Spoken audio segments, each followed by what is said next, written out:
সপ্তম শ্রেণীর ভূগোলের ভূমিরূপ চ্যাপ্টারের ওপর কিছু গুরুত্বপূর্ণ প্রশ্ন। সবার প্রথম দেখো, ভূমিরূপ কাকে বলে?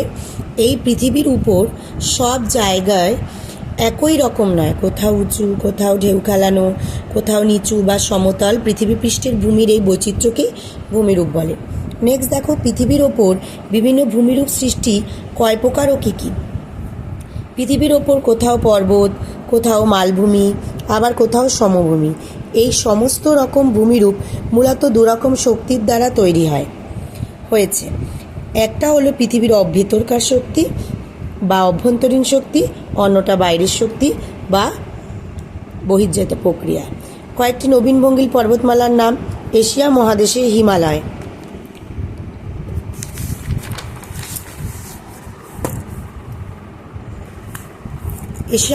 হিমালয়, ইউরোপের আল্পস, উত্তর আমেরিকার রকি, দক্ষিণ আমেরিকার আন্দিজ পর্বতমালা সবই ভঙ্গিল পর্বত। পর্বত কাকে বলে? সাধারণত 900 মিটারের বেশি উঁচু অনেক দূর বিস্তৃত শিলা দ্বারা গঠিত ভূমিরূপকে পর্বত বলে। পর্বত শৃঙ্গ কাকে বলে? পর্বতের উপরের দিকের সরু সূচালো অংশটাই হলো পর্বত শৃঙ্গ। পর্বত উপত্যকা কাকে বলে? দুটি পর্বতের মাঝে নিচু খাতের মতো অংশটাকে পর্বত উপত্যকা বলে। পর্বত গ্রন্থি কাকে বলে? অনেকগুলো পর্বতশ্রেণী বিভিন্ন দিক থেকে একই জায়গায় মিশলে তাকে পর্বত গ্রন্থি বলে। নেক্সট দেখো, পর্বত শ্রেণী কাকে বলে? অনেকগুলো পর্বতশৃঙ্গ আর উপত্যকা বিরাট অঞ্চল জুড়ে অবস্থান করলে তাকে পর্বত শ্রেণী বলে। স্তূপ পর্বত কীভাবে তৈরি হয়?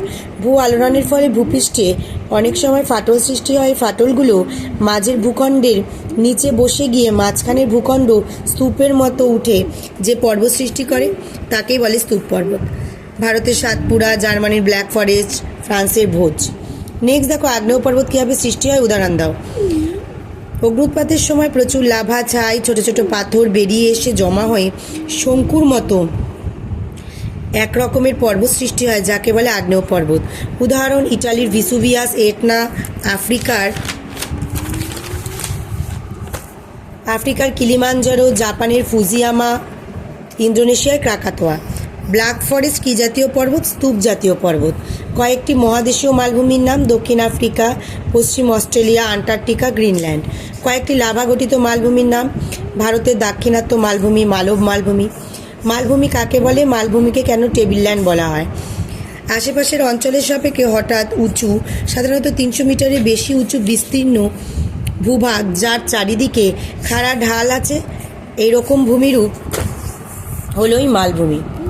মালভূমি অনেকটা পড়ার টেবিলের মতো, ওপরটা সমতল, ধারগুলো পায়ার মতনই ঢালু ও খাড়া, তাই মালভূমিকে টেবিলল্যান্ড বলা হয়।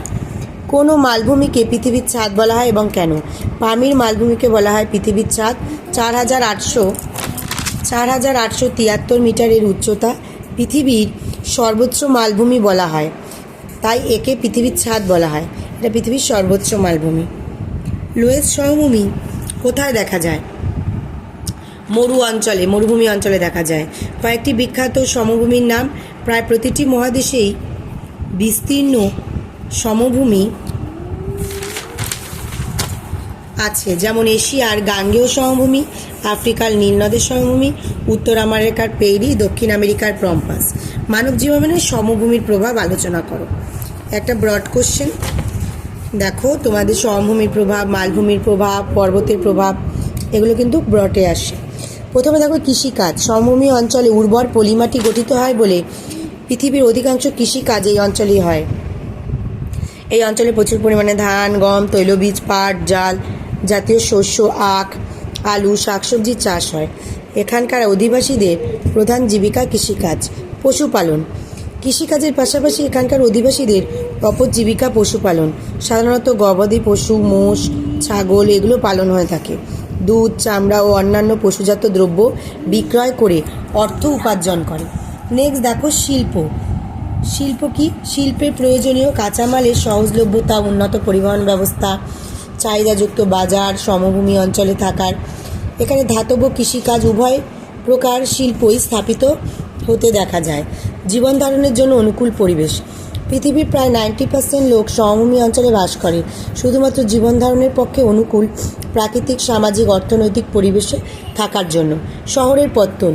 সুদূর অতীতকাল থেকেই ব্যবসা বাণিজ্যের সুবিধাসহ অন্যান্য সুযোগ সুবিধা মানুষের সমভূমি অঞ্চলে শহর পত্তনের উৎসাহী হয়ে থাকে, যেমন কলকাতা, বারাণসী, এলাহাবাদ।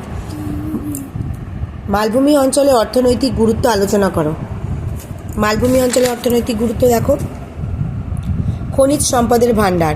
মালভূমি অঞ্চলে প্রচুর খনিজ সম্পদ পাওয়া যায় বলে একে খনিজ সম্পদের ভাণ্ডার বলা হয়। কয়লা, আকরিক লোহা, ম্যাঙ্গানিজ, নিকেল, অভ্র প্রভৃতি পাওয়া যায়, তাই একে ভারতের খনিজ ভাণ্ডার বলা হয়। ভারতের ছোটনাগপুরকে ভারতের খনিজ ভাণ্ডার বলা হয়। শিল্প স্থাপন। শিল্প গড়ে ওঠার প্রয়োজনীয় কাঁচামাল সহজে পাওয়া যায় বলে বৃহদায়তন লৌহ ইস্পাত শিল্প এখানে গড়ে উঠেছে। কৃষিকাজ। বন্ধুর ভূপ্রকৃতি স্বল্প বৃষ্টিপাতযুক্ত অঞ্চলে কৃষিকাজের অনুপযোগী হলেও মালভূমি অঞ্চলের মধ্যে দিয়ে প্রবাহিত নদী উপত্যকার মাটিতে প্রচুর তুলো, ধান চাষ হয়। জলবিদ্যুতের প্রাচুর্য, বনজ সম্পদ। এখানে দেখো সমভূমি অঞ্চলে জনবসতি বেশি হয় কেন, এখানে তার উত্তর লেখা আছে। একটু তোমরা এগুলো নোট ডাউন করে নিও, আশা করি এখান থেকে তোমরা উপকৃত হবে। নেক্সট দেখো কয়েকটি পর্বতবেষ্টিত মালভূমির নাম এখানে লেখা আছে। পৃথিবীর বৃহত্তম মালভূমির নাম। পশ্চিমবঙ্গের কোন কোন জেলা নিয়ে মালভূমি অঞ্চল গঠিত হয়। পশ্চিমবঙ্গের মালভূমি অঞ্চল কোন কোন মালভূমির অংশ।